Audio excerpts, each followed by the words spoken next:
അപ്പോൾ നമ്മുടെ പ്രോജക്റ്റ് എന്ന് പറയുന്നത് ഫ്ലോട്ടിംഗ് ഹൗസാണ്.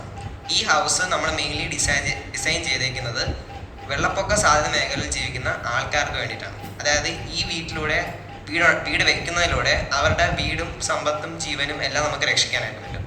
അപ്പോൾ ഈ വീടിൻ്റെ ഒരു വർക്കിംഗ് എങ്ങനെയാണെന്ന് വെച്ച് കഴിഞ്ഞാൽ, ഈ വീട് കംപ്ലീറ്റ്ലി വുഡനാണ്. ഈ വുഡൻ ഹൗസിൻ്റെ താഴെ ഒരു ബോയൻ പ്ലാറ്റ്ഫോം ഉണ്ട്. അപ്പോൾ സ്വാഭാവികമായിട്ടും ഈ വീടിന് ചുറ്റും വെള്ളക്കെട്ടുണ്ടാകുമ്പോൾ ബോയൻസി ഈ വീടിന് മേളിൽ ആക്ട് ചെയ്യും. അത് ആക്ട് ചെയ്യുന്നത് ഈ ഒരു പ്ലാറ്റ്ഫോമിലായിരിക്കും. അപ്പോൾ പ്ലാറ്റ്ഫോമിലൂടെ ആക്ട് ചെയ്യുമ്പോഴത്തേക്കും ഈ വീട് മെയിൻലി പൊങ്ങുന്നതായിരിക്കും. സ്വാഭാവികമായിട്ട് ഇത് പൊങ്ങും. അപ്പം ഈ വീടിൻ്റെ 4 ചുറ്റും 4 പില്ലേഴ്സ് ഉണ്ട്. ആ പില്ലേഴ്സിലൂടെ സ്ലൈഡ് ചെയ്തായിരിക്കും ഇത് പൊങ്ങുന്നത്.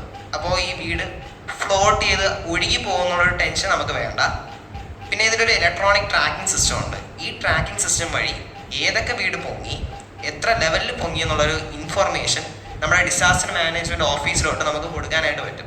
അപ്പം അതുവഴി ഓഫീസേഴ്സിന് മനസ്സിലാവും എത്ര പേര് അപകടത്തിലാണ്, എത്ര പേരുടെ വീട് വെള്ളപ്പൊക്കത്തിലായി എന്നൊക്കെ നമുക്ക് മനസ്സിലാക്കാനായിട്ട് പറ്റും.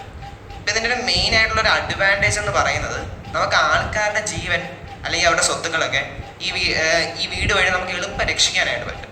മാത്രമല്ല, ഈ റെഫ്യൂജി ക്യാമ്പ്സ്, അതായത് ദുരിതാശ്വാസ ക്യാമ്പുകളുടെ എണ്ണവും നമുക്ക് കുറയ്ക്കാം. വളരെ ഈസി ആയിട്ട് നമുക്ക് ചിലവ് കുറഞ്ഞ രീതിയിൽ തന്നെ ഈ കോൺക്രീറ്റ് വീടുകൾ ചെയ്യുന്നതിൻ്റെ ചിലവ് പകുതിയാക്കി ഈ വീട് നമുക്ക് ചെയ്തെടുക്കാം. അതാണ് എൻ്റെ പ്രോജക്റ്റ്.